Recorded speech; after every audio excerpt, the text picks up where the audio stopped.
speaking of couples, though, how do you get couples to establish the right priorities? Because sometimes they're not in sync with each other. How do you get couples to get in sync on their finances? Good. Couples. A couple things. First of all, whenever a couple, the first thing they do is sit down and establish goals that they both want to do and that they are bought into.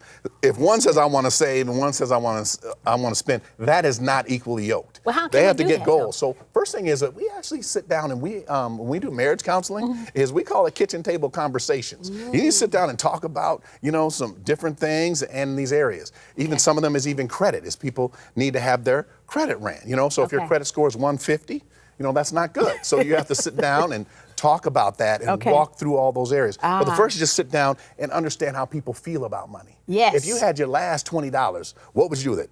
Well, I'd spend it because, hey, I got 20, let's go out and do it. Or, hey, I'd save it. And then understanding how someone feels that way. Yeah. Just how we honor God. You have to honor your spouse and have a plan for all that deals with. We sat down and we talked about what our history and what shapes our attitude about our finances. Right. For instance, like who in your house had the power, or what do you just how to get on the same page. And it was interesting because I think that most people don't try to do that. But if you're married, you really want to just sit down and look at some common goals, as George said, to say, okay, this is what I'd like. I'd like to buy a house. The other person may say, I don't want to buy a house. Or, with us, our priority is that we're going to give to God. That's going to always be a priority. We're going to make sure we have an emergency reserve. We agree on what that is. Right. And we're going to have an amount of money that we spend beyond which we would have to get each other's approval. For instance, I don't care if the amount is 100 or 200 or 1,000.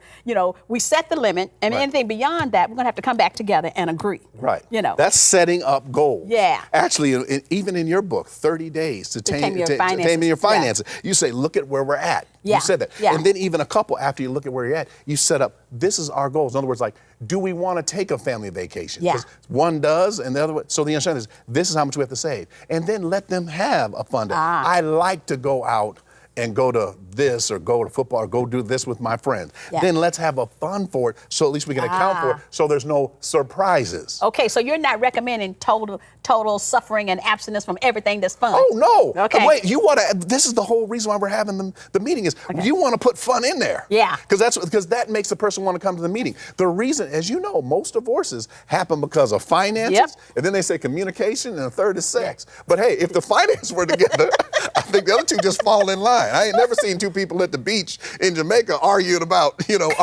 something, right?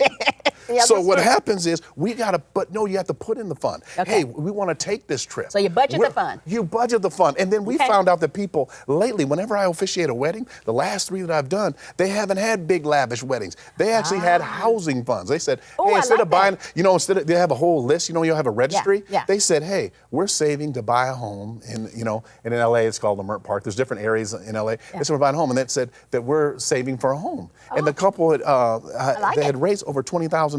Really? Yeah, they didn't say instead of buying us this other things, because there's sometimes people buy you what's called a depreciating asset. Yes. Meaning like a car every day loses value. Yeah. So clothes, everything. Yeah. So you buy something that appreciates.